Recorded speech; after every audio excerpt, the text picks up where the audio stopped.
It is day 2 of semi-finals here in Berlin. Athletes have already done the third event. We not only interview them, but we also get to interview some of the big people behind the scenes, including the new CrossFit CEO, Faul. Stay tuned for the second part of the European CrossFit semi-finals.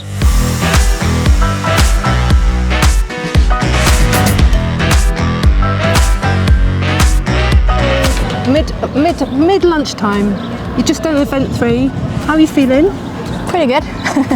You're doing incredibly well. How does it feel to be in this position? Does it feel like this is how you expected the weekend to go, or were you thinking you were going to have to fight against everyone else? Well, I think it's a fight against everyone else until the end. So it's like nothing is over yet. Regarding like placements, I don't really have any expectations, but regarding how the event has gone in, like, just for me, it's how I expected it to be. Yeah. So you were testing them beforehand, I imagine, like most athletes have been doing. So have you been able to use the game plan for each event the way that you planned it? Yes. Oh, well done. Thank you. That's amazing. So like yesterday afternoon, so many people had a tough afternoon, so you just seem to be cruising through. I'm not sure I was cruising. I was fighting pretty hard, but it went well, yeah. And the next event today, how are you feeling about it? It's gonna be fun. Just pretty simple run and lift. Run and snatch, run and snatch. Yeah. How to work on my math a bit. Counts. A bit nervous about that. Yeah, you can't take a little bit of paper with you. Yeah, I think I have to. Yeah. Write it on your hand. Yeah. What's your plan? What are you going to try and hit? I will go a bit by feel, but I have a weight in mind that I'm gonna start with, and we'll see how it feels. I mean, making decisions in the moment on the field. Have you practiced doing that as well, or is this something that is going to be a challenge for you? We practice that in training now and then, so I think it comes pretty naturally. And how are you feeling in your mind? How is it feeling in your confidence? Like, are you feeling okay out there on the floor, or is it something that you are like feeling nervous, or are you feeling comfortable? Tell me how you are feeling out there. I'm nervous, but I'm working on my confidence and staying calm, and I think it's going in the right direction. So far I'm feeling pretty calm and relaxed, but also nervous, of course.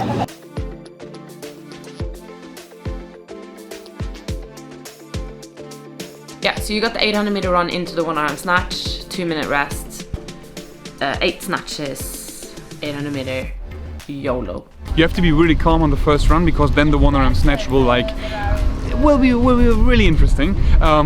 We snatched heavy the last days, the last weeks, and I'm looking forward to show a heavy snatch, and I think in front of the German crowd, because a lot of people will be here supporting me wearing my FIBIC shirt. I'm looking forward to hopefully hit a PR, or hopefully hit a big snatch for myself. That is what I'm looking for. And then again, who wants it the most, right? So we're gonna do 8 snatches. The most of us will do them unbroken or touch and go unbroken, and then straight into 800 meter run as fast as possible. What is really like, that will hurt a lot, and then you have to run into the finish line, then we are done. It's kind of like a smart one too, you know, because the first one we have the run, but then we have the snatches, and then it's opposite. So Like, it's gonna hurt so bad, but I'm kind of excited to see what is possible in some ways. Like, I'm gonna push it and then just see if I can hang on. But I will probably not, like, I will probably crawl off the floor afterwards.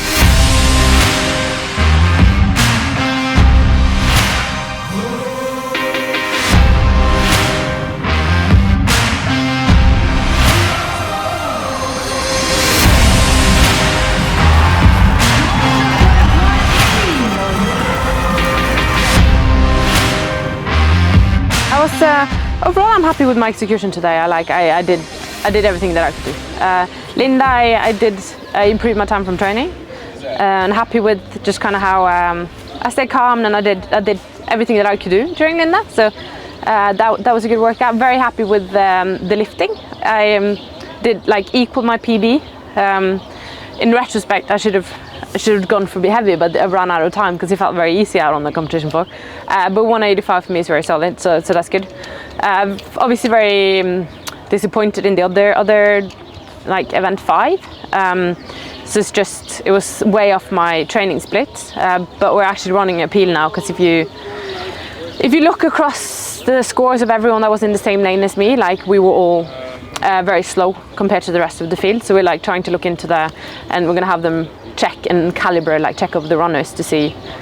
Hopefully they will also see what everyone else, like all of us, noticed, that there is a big discrepancy in the machines. So that was like a bit frustrating, because it was out of my control. Like if you watch back, you know, insert here now, you can see that I can't even walk off the floor. So I did push with everything that I had, but it was just like my runner was just very heavy. Yeah, I was running a lot slower than what I did in training, but I was giving and pushing a lot more than I did in training. And it's just like relative to the rest of the field. Like I know that I'm a good runner, and I should have, you know, I know that I can beat a lot of the girls that did easily beat me in this one. I would normally beat in the run workout, so that's what's very frustrating when it's, you know, machine malfunctioning. And also after, I mean, having executed really well the snatches. Yeah. But you see, even there, I was like one of the last one off the run on that first 800 meters as well. But I managed to not let that get into my head, and I stayed composed and got my lifts in. So I'm happy with that.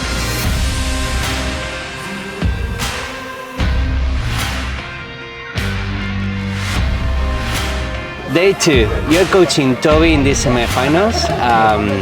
How has he been so far? So I mean, it's his first semifinals, and because he's working full time, he might not have the time to train as much and recover from the training. I'm pretty happy with his performance on day 2. He did quite good on the Linda one, so it was mostly all about the bench press. So he's good at the dumbbell bench. His back didn't blow up as much as we expected, which was quite nice. Then the snatches was like more damage control. It was okay, but that's something we still need to put work in. But then on the event 5, he put up a really good fight with the power snatches and the 800 meter run, and was really the fox on the run.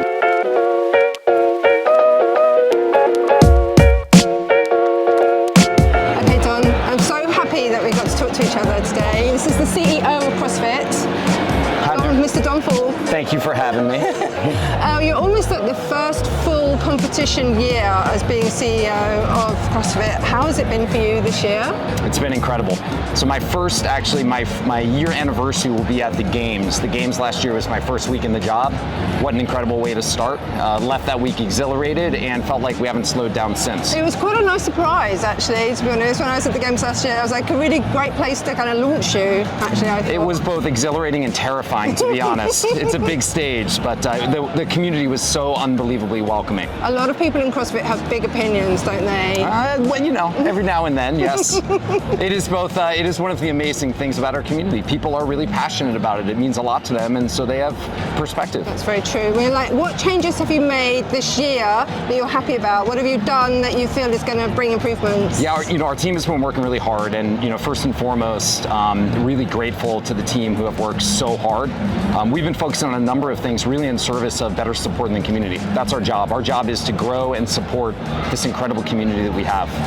We set a goal coming into the year of really investing in growing the number of people, growing the number of lives that we touch with CrossFit. So we launched a big marketing campaign called The Magic of CrossFit, which is really just about elevating these incredible stories that are happening inside our 13,000 gyms around the world. Really proud of our team. We're seeing a big lift in traffic to our website, which then we hand off to our affiliates in service of new members. We've been working really hard on supporting our affiliates as well. So our team has done an amazing job. We have members of our team in countries all around the world working with new affiliates as they get up to speed, working with our existing community to connect them and make sure they have the resources they need to be successful. And that's just a couple of things that we've been working on, and there's a whole heck of a lot more. I heard that you have a goal of getting 3 million people to do the Open. Oh, who did you hear that from? But I love it. I heard just today. I was saying I'm going to speak to Don Faul, and that I heard that he's going to get 3 million people to do the Open. So I tell you, is that too big a goal? I don't think so. I think it's just a matter of time, to be honest. So our goal is by 2030, we want to get to 30 million people in the CrossFit community. And when we get to 30 million people, I think 3 million people doing the Open every year is an absolutely achievable goal. How do you envisage that happening, though? I mean, what are the steps that you're going to take? Because look around. I mean, majority of us here are white, and we haven't got a big diversity, so how are you going to spread it out? Yeah, well, one of the things that I think really is one of our biggest assets is we have an experience in CrossFit that works for anyone. So we don't have to change CrossFit. All we have to do is help more people discover it. I think we have a lot of people around the world that have misperceptions about CrossFit. Yeah. Maybe they think it's dangerous. Maybe they think you have to be super fit. We all know. You walk into any gym around the world, you're going to see. I clearly am not. Same. I'm a middle-aged dad. I am long past my peak performance days, but CrossFit's for everyone. And so I think our job is, how do we elevate CrossFit? How do we elevate the brand? How do we help more people understand that whether you're young, old, fit, unfit, just starting in your fitness journey, or a seasoned athlete, that CrossFit's for you, and there's a community that's waiting to welcome you. And I think that's one of the real strengths of our community. It is an incredibly inclusive and welcoming community. Now, there are some other things that we have to work on. So, for example, you mentioned, I think CrossFit is on the more expensive side. Yeah. Right? The average membership for a CrossFit gym for a lot of people is out of reach. And so when we think about reaching as many people as we can around the world, that's something we're thinking really hard about. How do we make it more approachable in that respect as well? What's in the plans for that then? Well, we've got some things we're not quite ready to share yet. Okay. But we are really actively thinking about this. And so, our team is really hard at work testing some things. One of the things that you'll see from us is we want to place a lot of bets. We want to try a lot of things. Many of them won't work, but hopefully, we know that the number will, that those will stick, and then we'll put more effort behind those. Is this your first European semi-final? It is. And how's it going for you? It's incredible. I mean, you can feel from the moment that I walked into this spectacular arena, you can feel... It's a really good choice. It's incredible. I mean, this arena was, I don't know if it was made for CrossFit, but it was, and I suspect it probably wasn't. but really hope we can be back here, and the community has been incredible. We've got a great community everywhere. There's definitely something really special about the community here in Europe. I did speak to Adrian Bosman yesterday, and he did grudgingly agree that maybe the European semi-final had the best atmosphere. We don't like to play favorites, but it's pretty good. Yeah. I mean, I think that it's a bit like the Quidditch Cup at the moment, like Harry Potter bringing all the different nations together. Because if you sit in the stands, there's people screaming in about 20 different languages. Well, that's what I love. What I love about this community is there is a united community, but there is also this unique passion for each of the respective countries cheering on their athletes, and I think that's really special. At these kind of events, at the games events, I always wonder about how you guys see the crossover between the sport and CrossFit, the actual what you and I do in the affiliates. So that's right. How do you kind of differentiate, or how do you see that they work together? Well, I mentioned before, we were very deliberate coming into this year of setting one unifying goal for everything we do. That's reaching more people. That's 30 million people. Sport is one of the ways that we do that. So we've got these incredible athletes that are showing what's possible through the highest expression of our sport. That allows us to reach a lot of people around the world. If you look back during one of our biggest phases of growth at CrossFit, it was when the games were on ESPN. And that gave us the opportunity to compete on a big stage. We don't get ESPN so much over here, but maybe cable. Yes, cable, some of the bigger networks. And that was early in the US, but I think really speaks to how sport can inspire a lot of people to try CrossFit. Now, at the same time, we have to make sure that as we do so, that the expression of CrossFit that people see is approachable. So they don't look on TV and say, gosh, I see this athlete lifting an unbelievable amount of weight. That's cool, but not for me. So we've been really working hard to try to complement supplement what we express through sports with stories of everyday people. I just got done doing a community throwdown workout that was a very, very, very scaled version of what the athletes did in the snatch events. And so that's a great example of, it doesn't matter what your fitness level is, it doesn't no matter where you are, sport can be for everyone. The last thing I'd say on this is sport isn't just for elite athletes, right? Core to the CrossFit ethos from the very beginning is about trying and competing in a lot of sports. And so we want to really thinking about how we make more opportunities available for every member of our community to compete in CrossFit on some level. Okay, and looking towards after the Madison years are over, looking around us, I know where you're going with this. Potential venue for 2020, is it 25? We'll see. I will say, as we talk, like, there's a point at which we want to think about hosting the games outside the U.S. for sure. We're at a point now where more of our community is outside the United States than in, and so I think a lot of folks would say the time has come. So you'll just have to wait and see. Well, okay, we're waiting very patiently. Unbelievably patient. But vocally. Yes. Well, I've got a lot of that feedback while I'm here, so I'm taking that back with me. Thank you so much, Don. I'm really grateful for your time. Thank you so much. Thanks for having me. Thanks for being here, and thank you for covering this. It's my pleasure. I'm excited that in the press team of Raiders feel very welcome. Great. And see you in Madison. Absolutely. See you in Madison. If I can get my press pass, I'll be there. Excellent. Well, thank you so much. Appreciate it.